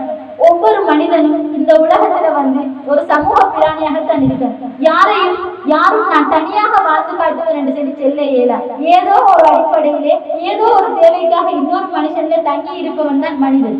அவ்வாறுதான் அல்லாஹ் தஆலா அவருடைய சுபாவத்தை ஆக்கி வைத்திருக்கின்றார். அந்த சந்தர்ப்பத்தில் மனிதர்களோடு நாங்கள் பழகுகின்ற சந்தர்ப்பத்தில் ஏதாவது ஒரு குறைகள் ஏற்படலாம். அந்த குறைகளின் போது நாங்கள் அந்த மனிதர்களோட குறைகளின் போது பெஸ்ட்டுக்கு நாங்க எங்களுடைய பாவம் அல்லாஹ்விடத்திலே மன்னிக்கப்பட வேண்டுமாக இருந்தால் அவனுடைய அந்த மனுஷனோட தொடர்பு சீராக இருக்கும். அவன் மன்னிக்காத வரைக்கும் அல்லாஹ் தஆலா மன்னிக்க மாட்டான் என்ற விஷயத்தை எங்களுடைய மனதிலே நாங்கள் நிறுத்திக் கொள்ள வேண்டும். இன்றைக்கு ஒரு மனுஷன் இல்லாத சந்தர்ப்பத்திலே நாங்கள் அவரை பற்றி பேசக்கூடியவர்களாக இருக்கலாம். அது எங்களுக்கு மறந்துடும், அந்த இடத்திலே வச்சு எங்களுக்கு மறந்துடும். ஆனா அல்லாஹ்விடத்தில் அது என்ன செஞ்சிருக்கும், எழுதப்பட்டிருக்கும். நாங்க என்ன கூற்றம் ஒழிந்தாலும் எந்த ஒரு எண்ணத்தை நாங்க எங்களுடைய மனதில நினைச்சாலும் அல்லாஹ் தாலா என்ன செஞ்சிருப்பான், அதை பதிவு செஞ்சு வச்சிருப்பான். அது இன்னொரு மனுஷனோட தொடர்பட்ட விஷயம் மனுஷனுச்சுன்னா முதல்ல நாங்க அதை பாவம் கொண்டு உணர்ந்தாத்தான் என்ன செய்வோம், அந்த தொடர்பட்ட மனுஷனுக்கிட்ட போய் நாங்க மன்னிப்பு கற்கக்கூடியவர்களாக இருப்போம். எங்களுக்கு அதுவும் நினைப்பில்லை, நாங்க பேசினங்கிற விஷயமே எங்களுக்கு மறந்துன்னு சொல்லிச்சேன்னா நாங்க தௌபா செய்வோமா? அது நாங்க செஞ்சது பாவம் எங்களுக்கு விளங்குமா? இல்ல. அப்ப நாங்க அல்லாஹ்விடத்துல தௌபா செய்ய மாட்டோம். அது ஒரு பாவமாகத்தான் என்ன செய்யும், மறுமை நாளிலே கணக்கெடுக்கப்படும். ஃபர்ஸ்ட்டுக்கு நாங்க மனிதர்களோடு இருக்கிற எங்களுடைய அந்த தொடர்பை சீராக்கக்கூடியவர்களாக இருக்கணும். அந்த தொடர்பு சீராகிச்சுண்டா எங்களுக்கு இன்னொரு மனுஷனோட இருக்கிற அந்த இணைப்பு சரியான முறையில இருந்தால்தான் அல்லாஹ்விடத்திலே நாங்க செய்கின்ற அந்த தௌபா அல்லாஹ்விடத்திலே ஏற்றுக்கொள்ளப்படக்கூடியதாக இருக்குது. ஒரு மனுஷனோடு எங்களுக்கு ஒரு தொடர்பு, ஒரு பிரச்சனை வரக்கூட அதுல 2 கட்டம் இருக்கு. ஒன்று, நாங்க அவரோட அநியாயமான முறையில நடந்திருக்கோம். இன்னொன்று, அவர் எங்களோட அநியாயமான முறையில நடந்திருப்பார். நாங்க ஒருத்தரோடு அநியாயமான முறையில நடக்க போல நாங்களா போய் அவர்கிட்ட, நான் இப்படி உங்களோட விஷயத்துல கொலையா நடந்திருக்கேன், நான் கொலையா நினைச்சிட்டேன், நீங்க நான் மன்னிச்சுக்கோங்க அப்படின்னு அல்லாஹ் தாலா என்ன மன்னிப்பான்னு சொல்லி நாங்க என்ன செய்யலாம், அவரிடத்துல உண்மையிலேயே வருத்தி திருந்தும் போதும் அவர் நாடினால் எங்களை மன்னிக்கலாம். அப்போதுதான் அல்லாஹ் தாலா எங்களை மன்னிப்பார். இது முதலாவது. 2வது விடயம், எங்களோட இன்னொரு மனுஷர் என்ன செஞ்சிருப்பார், அநியாயமான முறையில நடந்திருப்பார். இந்த நேரத்திலே நாங்கள் எவ்வாறு நடந்து கொள்ள வேண்டும்?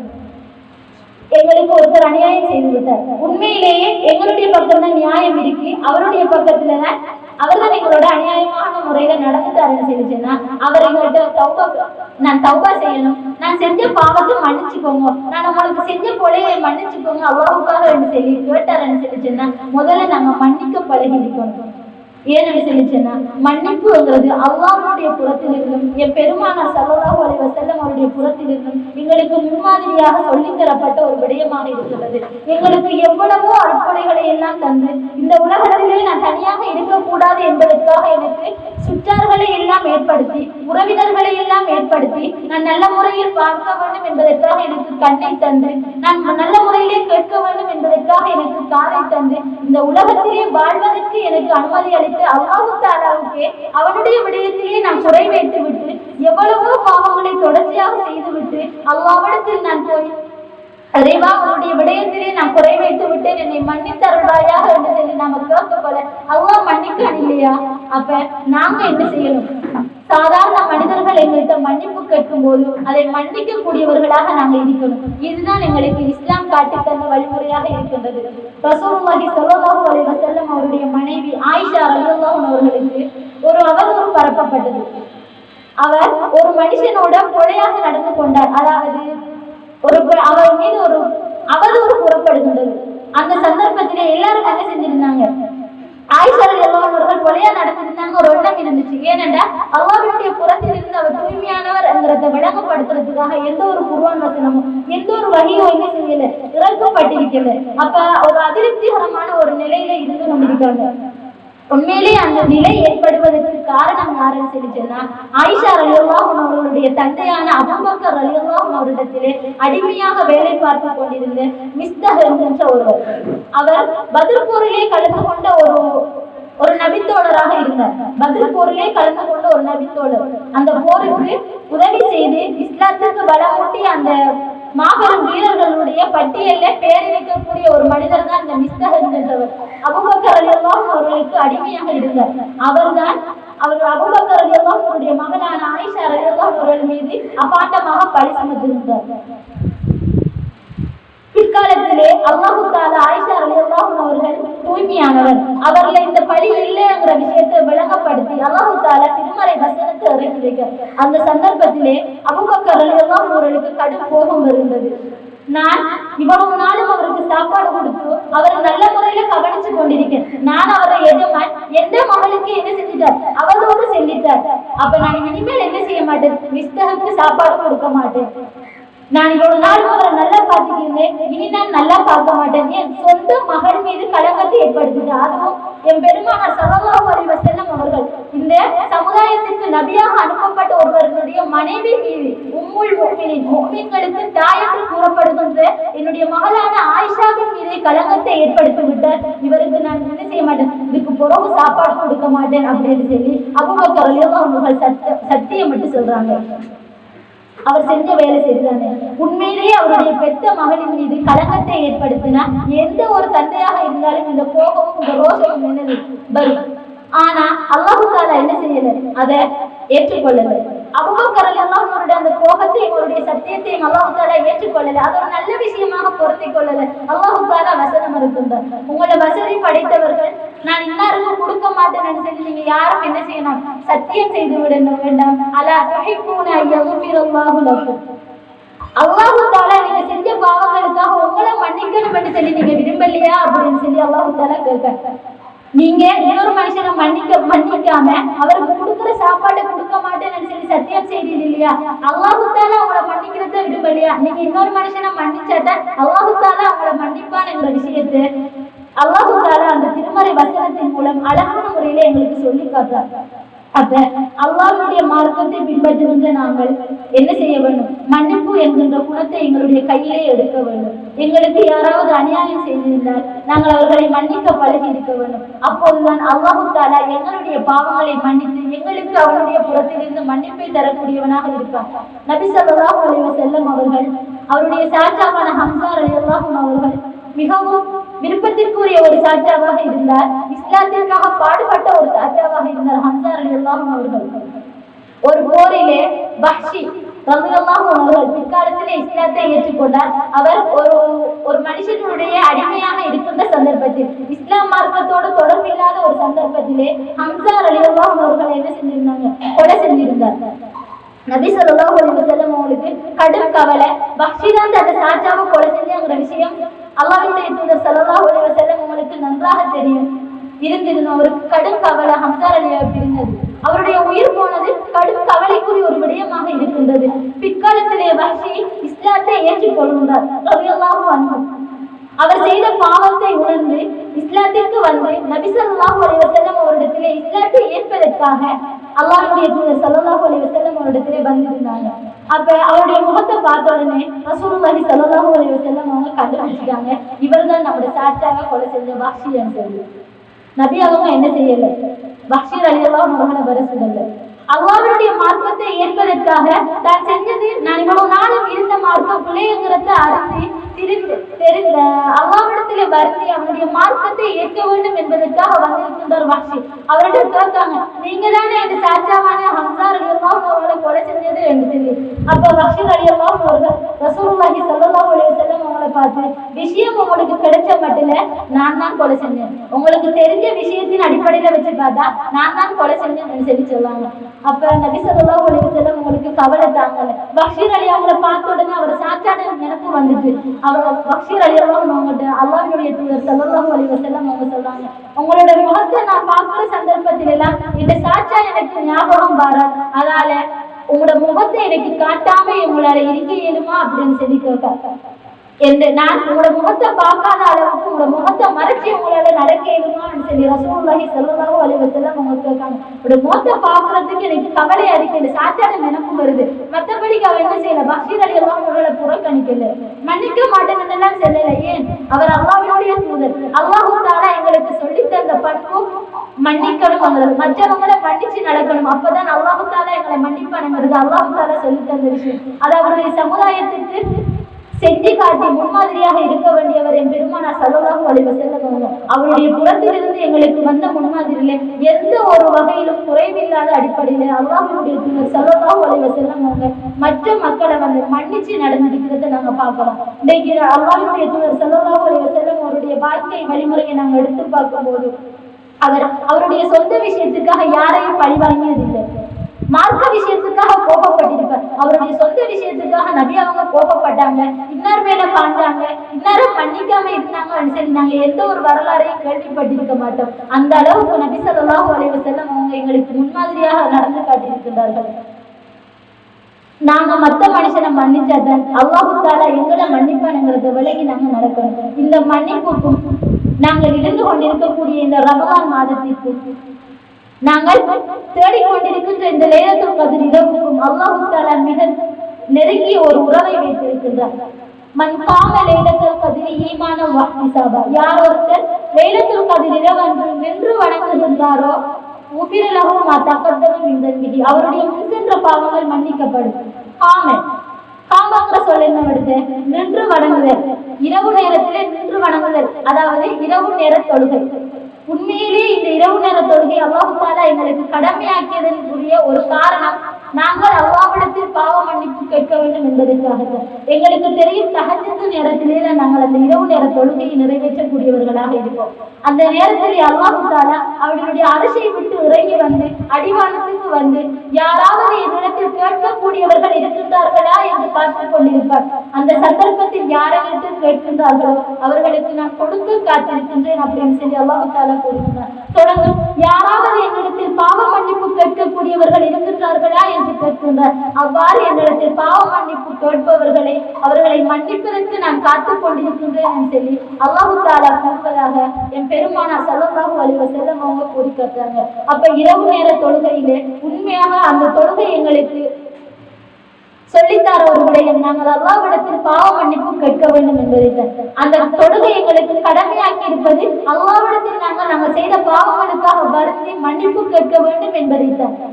அதைத்தான் நபி ஸல்லல்லாஹு அலைஹி வஸல்லம் அவங்க என்ன செஞ்சிருந்தாங்க, லைலத்துல் கத்ர் இரவன்று அந்த இரவு நேர தொழுகையை வைத்துத்தான் அந்த இரவை உயிர்ப்பிக்கக்கூடியவர்களாக இருந்தார்கள். எந்த ஒரு கூடுதலான வணக்கத்தை நபி ஸல்லல்லாஹு அலைஹி வஸல்லம் அவர்கள் எங்களுக்கு மேலதிகமாக சொல்லித் தந்ததாக வரவில்லை. நபி அவர்கள் கியாமுல் லைல் தொழுகையை கொண்டுதான் லைலத்துல் கத்ர் இரவை சிறப்புப்படுத்தியதாக உயிர்ப்பித்ததாக அவருடைய வரலாறுகள் கூறித்ததை நாங்கள் பார்க்கலாம். அப்ப இந்த கியாமுல் லைல் தொழுகையை நிறைவேற்றக்கூடிய நாங்கள், லைலத்துல் கத்ர் இரவை நாங்கள் எதிர்பார்த்து கொண்டிருக்கக்கூடிய நாங்கள், இந்த ரமலானுடைய நன்மைகளை பூரணமாக அடைய வேண்டும் என்று எதிர்பார்த்து கொண்டிருக்கின்ற நாங்கள் எங்களுடைய பாவங்களுக்காக வேண்டி நாங்கள் அல்லாஹ்விடத்தில் மன்னிப்பு கேட்கக்கூடியவர்களாக இருக்க வேண்டும். அதே பாவம் மனிதர்களோடு தொடர்புபட்டதாக இருந்தால் முதலில் அவர்களோடு இருக்கின்ற அந்த தொடர்பை சீர்படுத்தக்கூடியவர்களாக இருக்க வேண்டும். எங்களுடைய பாவங்கள் நாங்கள் ஒரு புறம் நன்மைகளை அதிகரிப்பவர்களாக இருந்தாலும் எங்களுடைய பாவங்கள் நாளை மறுமையில் சுவர்க்கத்திற்கு செல்வதற்கு தடையானதாக இருக்கக்கூடாது. நாங்கள் எவ்வளவுதான் மூட்டை மூட்டையாக நன்மைகளை சேகரித்தாலும் நாளை மறுமையில் மற்ற மனிதர்களோடு தொடர்பை நாங்கள் சீர்படுத்தாமல் அங்கே சென்றோம் என்றால் ஒவ்வொரு மனிதர்களாக வருவார்கள். இறைவா, இந்த சொர்க்கத்துக்கு செல்லக்கூடிய நிலையிலே தயாராக இருக்கின்ற நிலையிலே அந்த மனிதரை பார்த்து அல்லாஹ் தஆலாவிடத்தில், இறைவா, இந்த மனிதர் எனக்கு அநியாயம் செய்திருந்தார் உலகத்திலே அப்படின்னு சொல்லி ஒரு மனுஷன் செல்ல போல அல்லாஹ் தஆலா என்ன செய்வான், அவருடைய நன்மையில் இருந்து ஒரு சொற்பமானதை அவருடைய அந்த பாவத்திற்கு தகுந்ததை எடுத்து இந்த மனிதர் அநியாயம் இழைக்கப்பட்ட மனிதனுக்கு கொடுப்பார். இன்னும் ஒரு மனிதர் வருவார், இறைவா, இவர் என்னுடைய சொத்தில் இருந்து அநியாயமான முறையில் சொல்லி இருந்தார் என்று சொல்லி அந்த சந்தர்ப்பத்திலே அல்லாஹ் தஆலா அவருடைய நன்மையிலே எடுத்து கொடுப்பார். இப்படி ஒவ்வொரு மனிதனாக வருகின்ற சந்தர்ப்பத்தில் அல்லாஹ் தஆலா அவருடைய நன்மையில இருந்து சொற்பமாக எடுத்து கொடுத்து கொடுத்து கொடுத்து கடைசியை சொர்க்கம் போக இருந்த மனிதனுக்கு அவருக்கு என்ற எந்த ஒரு நன்மையும் அவருடைய புறத்திலே இருக்க மாட்டாது. அந்த நேரத்தில் கூட ஒரு மனிதர் வந்து, இறைவா, இவர் எனக்கு அடித்து விட்டார் அப்படின்னு சொல்லி அவர் மீது சொல்லும் போது அல்லாஹ் தஆலா கொடுப்பதற்கு நன்மை இல்லாத காரணத்தால் அநியாயம் இழைக்கப்பட்ட மனிதனுடைய பாவச்சுமையிலிருந்து இவருக்கான பங்கை என்ன செய்வார், சேர்த்து எழுதுவார். எவ்வளவோ கஷ்டப்பட்டு எங்களுடைய பசியையும் தாகத்தையும் அடக்கி பொறுமையோடு எங்களுடைய ஆசைகளை எல்லாம் கட்டுப்படுத்தி அல்லாஹ்வுக்காக வேண்டி நாங்கள் நோன்பு நோற்று மற்றவர்கள் எல்லாம் தூங்கும் போது நாங்கள் மட்டும் விழித்திருந்து அல்லாஹ்வுக்காக வேண்டி கியாமுல் லைல் தொழுகைகளை தொழுது நன்மைகளை சேகரித்து சென்று நாளை மறுமையில் இந்த வங்குரோட்டு நிலைமை அல்லாஹ் தஆலா எனக்கும் உங்களுக்கு ஏற்படுவதிலிருந்து எங்களை பாதுகாக்க வேண்டும். எங்களுக்கு அல்லாஹ் தஆலா தந்த அருட்கொடை இந்த ரமலான் மாதமும் லைலத்துல் கத்ர் இரவும் நாளை மறுமையில் அந்த இரவை பற்றியும் அந்த நியமத்தை பற்றியும் ரமலான் என்கின்ற நியமத்தை பற்றியும் அல்லாஹ் தஆலாவினால் நாங்கள் விசாரிக்கப்படக்கூடியவர்களாக இருப்போம். அப்ப எங்களுக்கு தந்த சந்தர்ப்பங்களை நாங்கள் அழகான முறையில பயன்படுத்தி அல்லாஹ்வின் பால் நாங்கள் நெருங்கக்கூடியவர்களாகவும் எங்களுடைய பாவத்திலிருந்து அல்லாஹ்வின் பக்கம் தௌபா செய்து மீளக்கூடியவர்களாகவும் நாங்கள் மாற வேண்டும். நாங்கள் செய்கின்ற பாவங்களை பாவங்களாக உணர்ந்து அல்லாஹ்வின் பால் மீளக்கூடியவர்களில் பட்டியலிலே என்னையும் உங்களையும் சேர்த்து அந்த தௌபாவின் மூலம் அல்லாஹு தாலா என்னையும் உங்களையும் சொர்க்கத்திலே ஒன்று சேர்க்க வேண்டும் என்று பிரார்த்தித்தவளாக என்னுடைய உரையை முடித்துக் கொள்கிறேன். வாஹிரு தஅவானா அல்ஹம்துலில்லாஹி ரப்பில் ஆலமீன்.